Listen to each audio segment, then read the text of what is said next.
a not-for-profit world by 2050. How amazing would that be?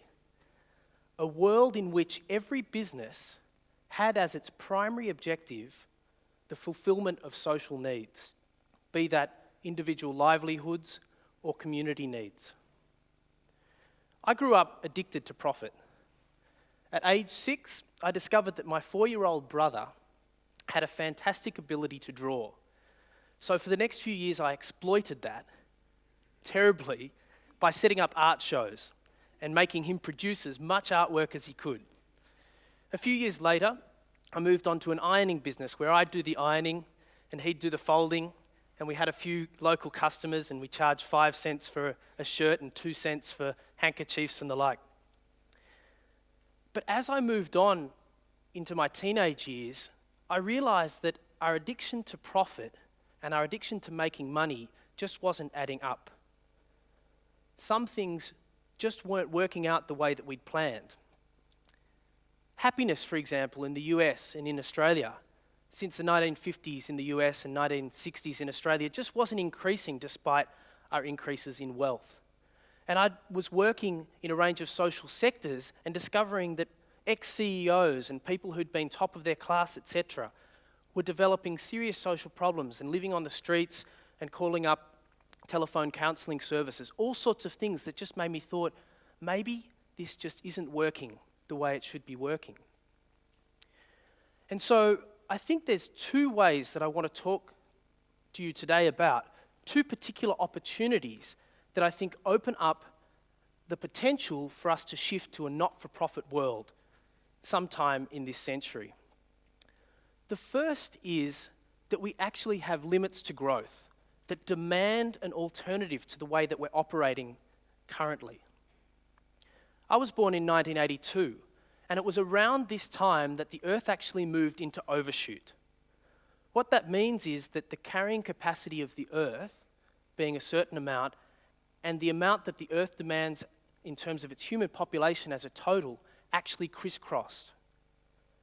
This year, on August 21st, for example, the world passed its overshoot day. In terms of the amount of regenerative resources that are available in a certain year, we went past that ability on August 21st this year.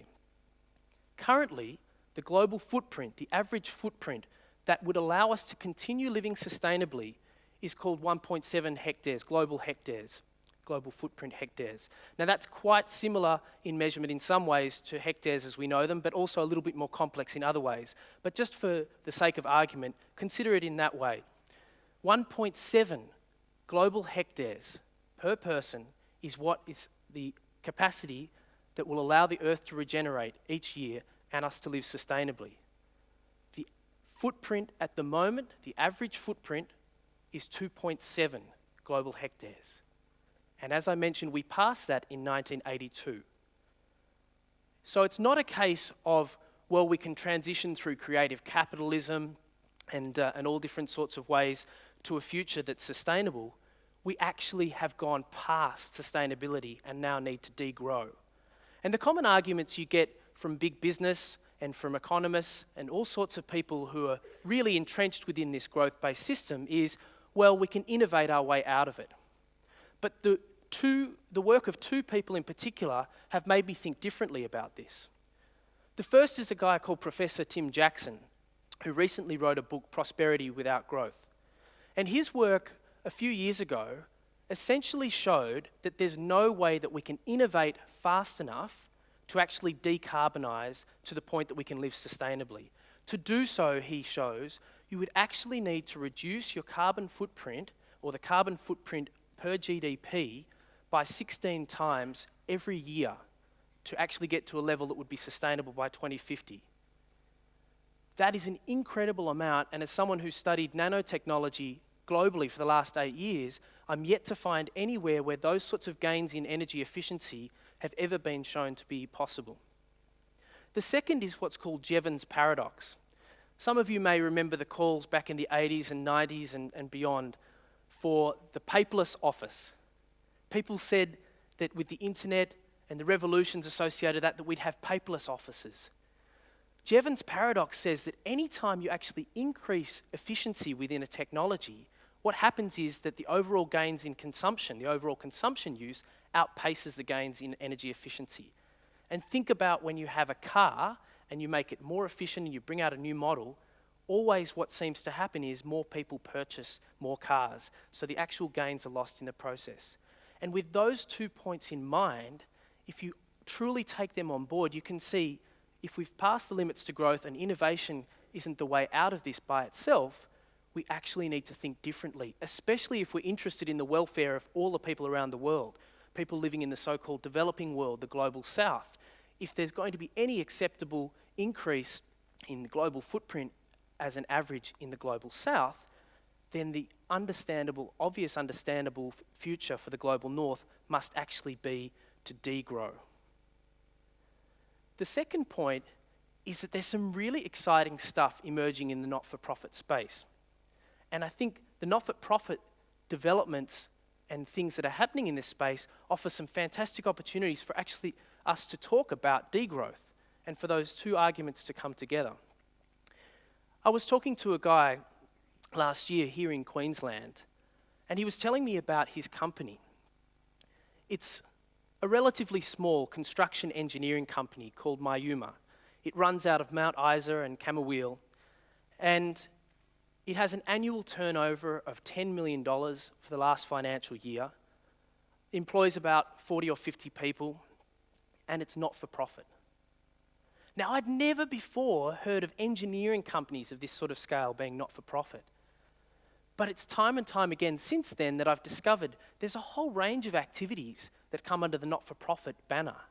There's a whole lot of incredible innovation that happens in this space that doesn't return equity to private shareholders, that in fact puts it back in, pays fair wages, and looks to create different sorts of futures. And I think that really is an exciting sort of space to be moving in, the collaborative consumption space, for example. Groups like Sharehood here in Australia and Carrot Mob in Canada, all sorts of exciting initiatives that are moving into this space and creating alternative futures that we can explore. And marrying those two things, the not-for-profit stuff with the degrowth theory, is in fact some fascinating and exciting space to explore. And when I think actually to my earlier comments and my thoughts as a young person around my addiction to making money and making profit, what if in fact it was more that I was addicted to attention and entrepreneurship and creativity and doing something with my life?